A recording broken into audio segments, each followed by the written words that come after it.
So you want to take your gaming to the next level on the Division and have decided to tackle min-maxing your gear and weapons?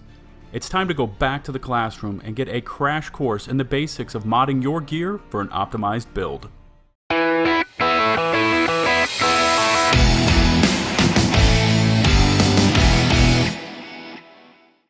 What's going on, ladies and gents? It's LtBuzzLitebeer, and one of the most asked questions I receive on my The Division videos is how to build an optimized gear set.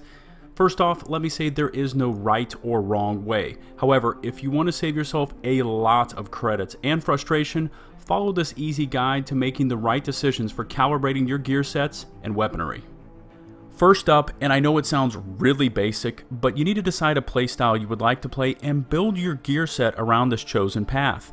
Every unique gear set has different talents that are unlocked for 2, 3, and 4-piece set bonuses, and these can be combined into limitless combinations. It is best to know what gear set to match with your playstyle at an early time in this optimization build, as you don't want to end up needlessly spending hundreds of thousands of credits and then changing your mind. All 13 unique gear sets can fall under one of these 3 categories: dedicated damage dealer, squad support player, and lone wolf. I have listed each gear set under its appropriate category for you to see. Alright, so you've chosen your gear set and playstyle, and you're ready to get to the calibration table and start spending those hard-earned credits to max out your gear set, right? Not so fast. Not only do you need to select your playstyle and gear set of choice, you also need to choose the correct classification of weapons to complement and synergize with your gear set. For example, a bad choice of weapons would be choosing an SMG to pair with Lone Star gear set, as a 3-piece set bonus only benefits LMGs and shotguns. Also, carefully look over the required stats for firearms, stamina, and electronics in order to unlock all 3 weapon talents.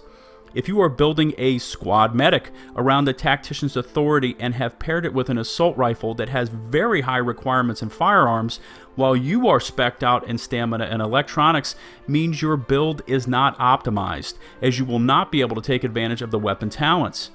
Having a good understanding of what weapon you are pairing with the gear set you have chosen is always best to know up front.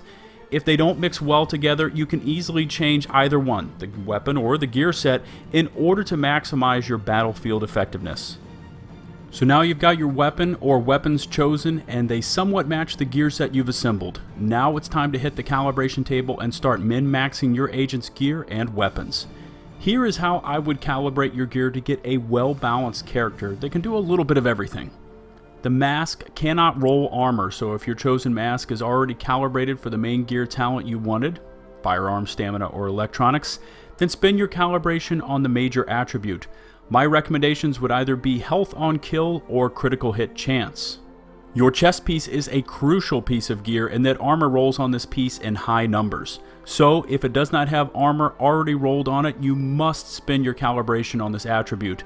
If you are lucky enough to get a chest piece already rolled with armor and in the correct main stat, you could roll your attributes to really anything you want. The only attribute I would not recommend is health. Your backpack will also need to be calibrated for additional armor as it rolls in high amounts. If this has already happened, then spin your recalibration on crit hit damage. The gloves are unique in that they are the only piece of gear that comes with specific weapon buffs, such as assault rifle damage. If your gloves are already in the chosen main stat of your choice and in the weapon classification you want, I would spend my recalibration on either crit hit damage or crit hit chance. Armor cannot be rolled onto your gloves. The holster is the only piece of gear that can come with all 3 main gear stats of firearms, stamina, and electronics all rolled in high amounts. If your holster does not have all 3 stats, i.e. it's a legacy piece of gear, I would recommend you find an alternative gear piece to replace it with. There are a few attribute choices, but the clear choice is once again to spend your recalibration in armor. Your knee pads are the final gear piece and will come with quite a few attributes, but once again you need to recalibrate into armor. Now that all of your gear is calibrated, you need to take a step back and see how your weapon talents are looking in comparison to your gear stats. Are all of your weapon talents unlocked? If not, how far away are you from reaching the requirements in firearms, stamina, or electronics? This is important to know before we take the last step to optimizing our gear set builds, and that is crafting or looting gear mods. You will have 5 of these gear mods to spread over your gear set for the following gear pieces. 1 on the mask, 2 on your chest piece, 1 on the backpack, and 1 on the knee pads. Check with the special blueprints vendor in the terminal for a level 33 firearms or stamina gear mod blueprint. Once you purchase the mod of your choice, it's time to hit the crafting table and start crafting your gear mods until you craft 5 that come with additional armor. Remember, we are going for a balanced build and you will want as much armor as possible. So what do we do now? Now you hit your missions and you try out your carefully crafted gear set. See how well your build performs versus AI or players in the DZ if you crafted your gear set for PvP. Once you've got a feel for how it performs, you can make small tweaks to your weapon setup or gear pieces until you reach the perfect combination that works best for you. As always, I would love to hear what you thought about my basics of gear optimization video. Feel free to leave your thoughts in the comment section below. In addition, if you could take the time to rate the video with either a thumbs up or down, it would be greatly appreciated. If you want some more LtBuzzLitebeer and my Division videos in your life, follow me on Twitter at LtBuzzLitebeer. And remember, for my channel, likes, comments, subs are loved. Until my next The Division video, this has been LtBuzzLitebeer saying peace out.